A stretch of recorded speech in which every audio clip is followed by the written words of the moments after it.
The year was 1944. World War II was tearing the globe apart, but in the remote, jagged peaks of the Swiss-Italian border, a different kind of war was being fought, a war against the elements. Captain Leo Vance was not a soldier of the front lines. He was a cartographer, a man who mapped the unmappable. On a frozen night in November, Leo stepped out of a high-altitude military outpost to check a weather station just 200 yards away. He carried a lantern, a leather-bound journal, and a secret that the high command feared more than any enemy advancement. He never returned.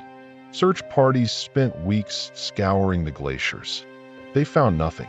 No footprints in the snow, no struggle, no body. It was as if the mountain itself had opened its mouth and swallowed him whole. For 82 years, Leo Vance was a ghost in the archives, a missing person whose file grew yellow and brittle with age. Fast forward to the summer of 2026. The world is grappling with record-breaking heat waves, causing the eternal glaciers of the Alps to recede at an alarming rate. Mark, an experienced hiker and amateur photographer, was exploring a newly exposed ridge near the Matterhorn, a path that had been buried under 50 feet of solid ice since the mid-1940s. Mark wasn't looking for history. He was looking for the perfect sunset shot. But as he climbed over a ridge of loose shale, his boot struck something that didn't sound like stone. It was a hollow, metallic clink. Pushing aside the slush and gravel, Mark found a rusted steel box, partially melted into the permafrost. And standing right next to it, perfectly preserved in a pillar of translucent blue ice, was a man. Mark froze. The man in the ice wasn't skeletal. Because of the extreme cold and the lack of oxygen, he looked like he had fallen asleep just yesterday. He was wearing a heavy wool military coat, and his hand was still gripped tightly around the handle of a lantern. But it wasn't the body that made Mark's blood run cold. It was what was inside the lantern. Instead of a candle or a fuel wick, the lantern contained a strange, pulsing crystalline shard that emitted a faint, rhythmic violet glow, a light that shouldn't have been possible in 1944 and certainly shouldn't be glowing in 2026. As Mark reached out to touch the ice, his camera, hanging around his neck, began to malfunction. The digital screen flickered with static, and a series of numbers began to scroll across the viewfinder. 1944, 1982, 2010, 2026. Suddenly, a voice, crisp and clear, echoed not in the air, but directly inside Mark's head. "You're late, Mark. The sun is setting for the last time." Mark scrambled back, tripping over the steel box. As it tumbled down the slope, the lid popped open, spilling out hundreds of gold-plated discs, each engraved with a map of the stars. But the stars were in the wrong positions. According to the discs, the Earth wasn't where it was supposed to be. Leo Vance hadn't vanished because he got lost in the snow. He had vanished because he had found the exit. Mark scrambled backward, his heart hammering against his ribs like a trapped bird. The violet glow from the frozen lantern seemed to pulse in synchronization with his own frantic pulse. He looked at his camera again. The screen was a mess of digital artifacts, but the date remained fixed, 2026. Yet, looking at the man in the ice, the world felt like it was slipping back into the 1940s. The silence of the mountains was replaced by a low-frequency hum, the kind of sound you feel in your teeth before you hear it. Mark looked down at the gold-plated discs scattered in the slush. He picked one up. It was surprisingly warm, despite being buried in a glacier for decades. The star map engraved on it was intricate, but as an amateur astronomer, Mark realized the terrifying truth. The constellations depicted weren't from our galaxy, or at least, not from this version of it. "Who are you, Leo?" Mark whispered, his breath hitching in the thin air. As if in response, The ice around the captain's face began to crack, not from the heat of the sun, but from within. A spiderweb of fractures raced across the blue pillar. Panicked, Mark grabbed his heavy hiking pack and prepared to run, but his curiosity held him hostage. He watched as a single, gloved finger on Leo Vance's left hand twitched. Then, the lantern's violet light flared with such intensity that Mark had to shield his eyes. "The map is not the territory, Mark. It is the cage." The voice wasn't a whisper anymore. It was a roar of thoughts, 1,000 memories crashing into Mark's mind at once. He saw Leo Vance in 1944, standing in a secret laboratory hidden beneath the Swiss peaks. He saw military officers in gray uniforms arguing over a lens, a device that could peer through the layers of time. Leo had been the one to realize that the war wasn't just happening on Earth. Earth was merely a battlefield for entities that lived in the static between seconds. Leo hadn't been lost. He had stolen the key, the crystal shard in the lantern, to prevent the military from opening a door that could never be closed. He had run into the blizzard not to escape, but to freeze the key in the only place it would be safe, a glacier that was supposed to last forever. But the ice had melted. The pillar of ice suddenly shattered with the sound of a gunshot. Captain Leo Vance didn't fall. He stepped forward. His wool coat was dry. His boots crunched on the shale. His eyes, however, weren't human. They were swirling vortexes of that same violet light. "The seal is broken," Leo said, his voice now audible and raspy, like dry leaves. He looked up at the sun, which was beginning to take on a strange, greenish tint. "The Watchers have seen the signal. They know the key is active." Mark backed away, stumbling toward the edge of the ridge. I just found the box. I didn't mean to wake anything up. I'm just a hiker." Leo turned his glowing gaze toward Mark. "You were not just a hiker, Mark. You were the one with the correct resonance. Why do you think your camera recorded those dates? 1944, 1982, 2010, 2026. Those weren't years. Those were the previous attempts to open the ice. You are the only one who succeeded." Leo held out the lantern. The violet crystal was vibrating so hard now that the metal frame was beginning to melt. "The gold discs are the coordinates to the other lenses. There are 6 of them buried across the globe. If the Watchers reach them before we do, the static will swallow the world." Suddenly, a shadow fell over the ridge. It wasn't a cloud. A massive, triangular craft, silent and dark, emerged from the green-tinted sky. It had no engines, no lights, just a surface that seemed to drink the very sunlight. "They are here," Leo whispered. The triangular craft didn't hover. It seemed to glitch into the atmosphere, appearing in a different position every few seconds, as if it were struggling to remain in our reality. Below it, the mountain air became heavy and tasted of copper.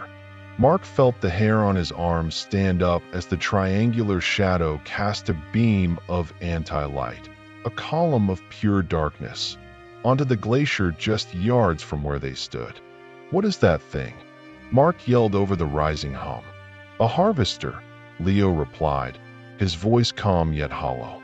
He gripped the melting lantern tighter. "The Watchers don't exist in time as we do. They consume it. Every year, every memory, every second you've ever lived is a resource to them." They followed the resonance of the key. As the black beam touched the snow, the ground didn't melt. It vanished. Not like a hole being dug, but like a piece of a photograph being erased. The rocks, the ice, and the very air within the beam were replaced by a gray, flickering static. Mark realized with horror that if that beam touched them, they wouldn't just die. They would be unwritten from history. Leo Vance moved with a speed that shouldn't have been possible for a man frozen for 80 years. He grabbed Mark by the shoulder. And the moment his hand made contact, the world changed. The vibrant colors of the Alps faded into a monochromatic blur. The wind stopped. The green sky turned into a frozen sea of gray clouds. "We are in the in-between now," Leo explained, leading Mark toward a narrow cave entrance that hadn't been there a moment ago. "Between the seconds. It's the only place they can't see us clearly." Inside the cave, the walls were covered in the same silicate resin Mark had seen in his memories of the 1940s lab. But here, the resin was alive, pulsing with golden veins of energy. In the center of the chamber stood a massive, circular device made of brass, gears, and a central lens that looked like a giant, liquid eye. "This is the second lens," Leo said, placing the glowing lantern into a socket at the base of the machine. "The one in the lab in 1944 was a prototype. This is the original. It was built by those who came before us, the ones who first fought the Watchers." Mark looked at the machine, then back at Leo. "You said there are 6 of these. If this one is here, where are the others?" Leo touched the liquid lens, and a holographic projection of the Earth appeared. 5 other points began to blink. The Great Pyramid of Giza, the deepest trench of the Pacific, a remote forest in the Amazon, an island in the Arctic, and Mark's own hometown. "My home. Why there?" Mark asked, his voice trembling. "Because the lenses are anchored to specific bloodlines, Mark. Why do you think your camera recorded those dates? 1944 was Leo. 1982 was your father. 2010 was your brother. Each of them tried to reach the ice. Each of them failed. You are the last of the line." Suddenly, the cave walls began to shake.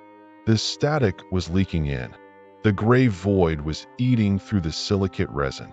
The Watchers were erasing the mountain to find the cave.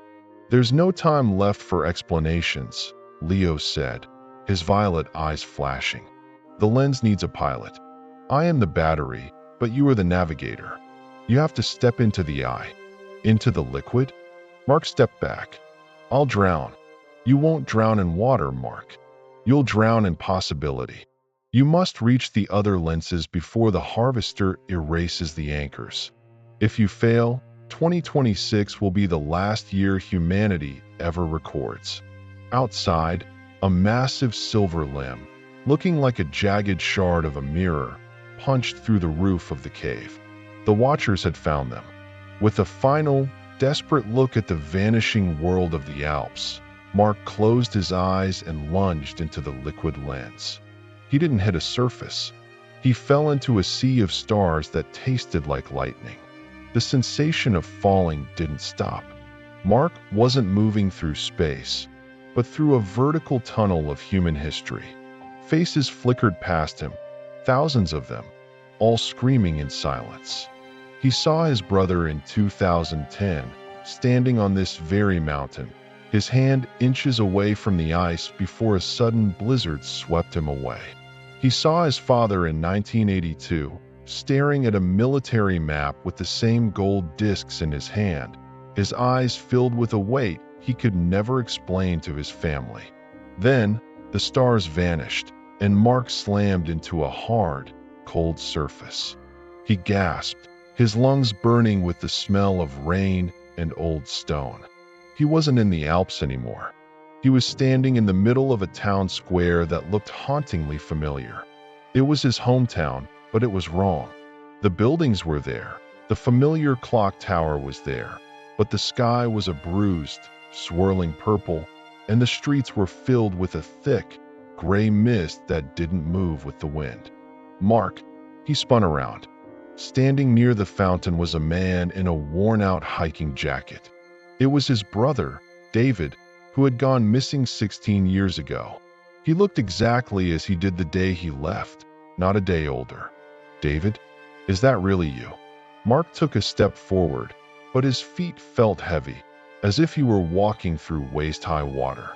"Don't come any closer," David warned, his voice sounding like it was coming from the bottom of a well. "This isn't home, Mark. This is a buffer zone.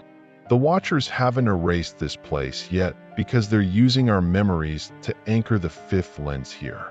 They need us to think this place into existence so they can harvest the core. Mark looked up at the clock tower. The hands weren't moving, but the entire structure was vibrating. Beneath the stone foundation, a familiar golden glow was pulsing. The fifth lens was buried directly under the heart of his childhood. "Leo Vance sent me," Mark shouted, trying to fight the lethargy in his limbs. "He said I'm the navigator. I have to stabilize the lens." David's expression shifted from fear to a grim realization. "Then you have to kill the echo. The Watchers have created a version of our father here, a sentinel. He's the one holding the frequency. As long as he believes this world is real, the lens stays locked in their grip." Suddenly, the gray mist solidified. Out of the shadows stepped a figure that made Mark's heart shatter. It was his father, clutching a leather-bound journal, the same one Leo Vance had carried in 1944.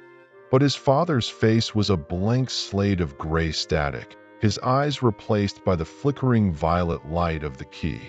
The echo raised its hand, and the cobblestones of the street began to fly upward, dissolving into gray pixels. The town was being unmade from the edges inward. "He's not our father, Mark," David yelled as his own form began to flicker. "He's a firewall. Use the resonance. Remember the Alps." Mark reached into his pocket. He still had one of the gold-plated discs. As the echo of his father lunged toward him, Mark didn't fight. He closed his eyes and focused on the memory of the frozen lantern, the pure, unadulterated sacrifice of Leo Vance. He realized that the resonance wasn't about power. It was about the truth of a soul that refused to be erased. He pressed the gold disc against the echo's chest. A shockwave of white light exploded from the point of contact. The gray static screamed, a sound of 1,000,000 corrupted files being deleted. The town square shattered like glass, and for a brief second, Mark saw the real world bleeding through. His father, an old man in a hospital bed years ago, whispering the coordinates of the Alps into Mark's ear while he slept. It hadn't been a dream. It had been an upload. The echo vanished. The fifth lens, freed from the memory loop, erupted with a beam of golden light that shot straight through the purple sky, tearing a hole in the static. "Go!" David's voice echoed as he dissolved into light. "The sixth lens is in the trench. It's the heart, Mark. Finish it." The ground gave way, and Mark was pulled into the golden beam, hurtling toward the final destination, the bottom of the world. The transition from the town square to the final destination was a violent plunge into the absolute. Mark felt the crushing weight of 5 miles of ocean water before his eyes even opened. He wasn't breathing air. He was breathing the same golden, liquid light that had filled the lenses. He was at the bottom of the Mariana Trench, but the geography was unrecognizable. The seafloor had been peeled back to reveal a colossal, obsidian structure that looked like a heart made of gears and glass. This was the sixth lens, the heart of the network. The pressure here was so immense that it should have flattened his body into a shadow, but the resonance he had carried from the Alps formed a shimmering bubble around him. Inside the obsidian structure, the violet static was already crawling over the walls like a digital virus. The Watchers weren't just erasing the surface. They were trying to overwrite the Earth's source code from the bottom up. "You took your time, Navigator." Leo Vance was there, but he was no longer the man in the wool coat. He was a being of pure, violet-tinged silver, standing at the center of a bridge that overlooked a literal sea of consciousness. Millions of glowing threads, the lifelines of every human who had ever lived, were being sucked into a central vortex. "Leo, what's happening to the lines?" Mark asked, his voice echoing through the liquid light. The harvester is at the gates, Leo said, pointing toward the ceiling of the abyss. Above them, the triangular craft from the Alps had descended through the water, its dark surface unaffected by the pressure. It was docking with the obsidian heart. They aren't just erasing us anymore. They are archiving us.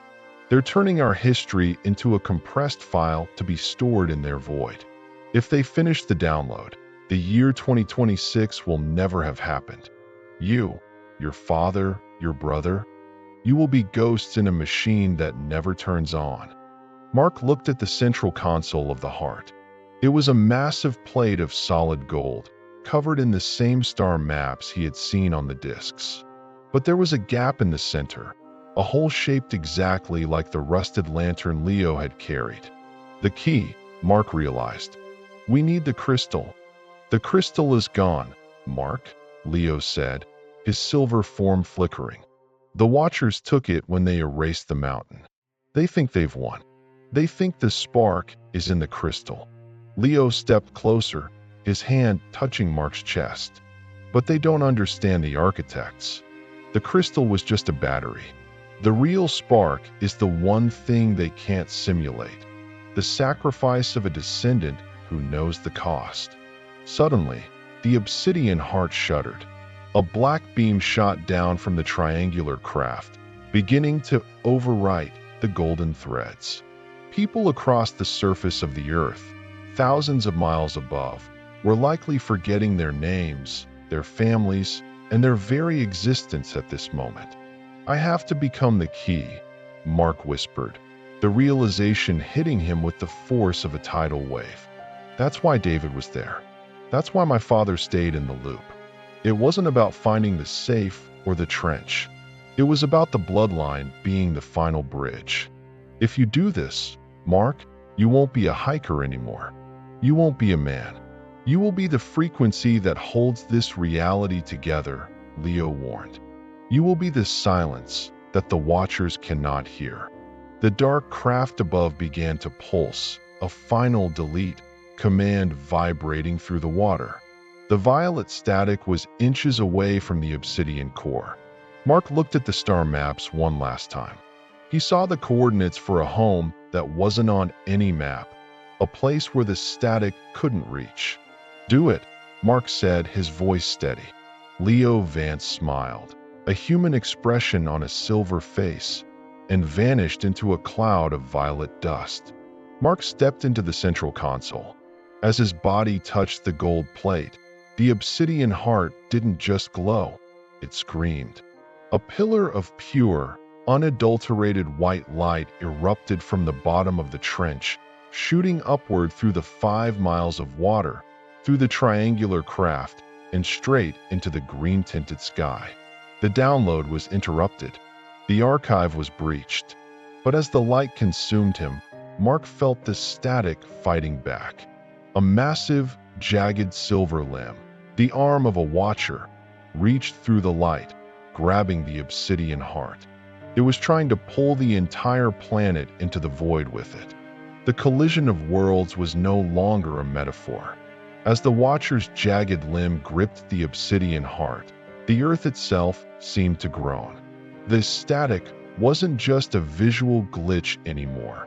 It was a physical force, a gray rot turning the deep-sea trenches into a void.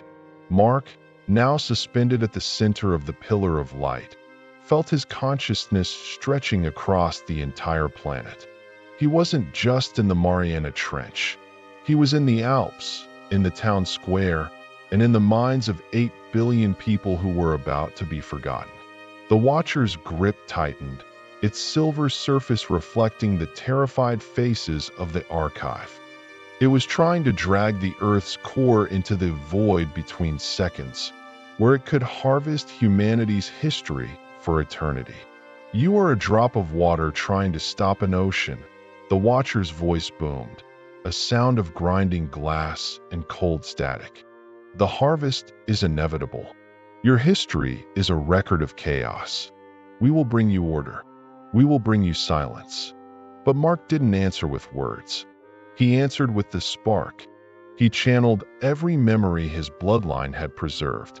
He pushed the feeling of his father's hand on his shoulder, the smell of the pine trees in the Alps, the sound of David's laughter, and the cold, unyielding resolve of Leo Vance into the obsidian core. He realized the Watcher's greatest weakness. They were a hive mind of pure calculation. They couldn't compute individual sacrifice. They couldn't understand why a man would choose to be erased just so others could keep their names. The white light turned a brilliant, searing gold. The frequency of intent hit the Watcher like a physical hammer. The silver limb didn't just break, it shattered into a billion glass-like shards. The dark triangular craft above the trench began to implode, its internal logic collapsing under the weight of a billion human emotions it could not process. Suddenly, the static reversed. The gray void retreated from the mountains, the town squares, and the oceans. The sky over the Alps shifted from a sickly green back to a deep, starlit blue. The Watchers were being expelled from our reality, pushed back into the cracks of time they had crawled out of. But the cost was absolute. The sixth lens was a one-way bridge. As the last of the Watchers vanished, the obsidian heart began to calcify. The liquid light solidified into a dark, unmoving crystal. Mark felt his physical form dissolving, his memories becoming the firmware of the planet. He was no longer Mark the hiker. He was the ghost in the shell, the silent guardian of the world's timeline. In a final, flickering vision, Mark saw the town square one last time. It was sunny. People were walking, talking, and living, completely unaware that they had almost been deleted. He saw his brother, David, standing near the clock tower, looking up at the sky as if he felt a faint, familiar warmth. David smiled, then walked away into the crowd. The 2026 sun rose over the Alps. On the ridge where it all began, Mark's camera was found by a rescue team months later. The footage was corrupted, nothing but static and flashes of violet light, except for the very last frame. It showed the frozen soldier, Leo Vance, but he wasn't standing in ice. He was walking toward the camera, a hand raised in a salute. Underneath the photo, the date was no longer 1944 or 2026. It simply said, "Forever." Leo Vance's secret was finally safe. The final secret wasn't a weapon or a machine. It was the knowledge that as long as one human is willing to stand between the seconds, the sun will always rise on a world that remembers its own name. The screen fades to black as the low, rhythmic hum of the heart plays one last time, a heartbeat that matches yours. A final message appears. History is not written in books.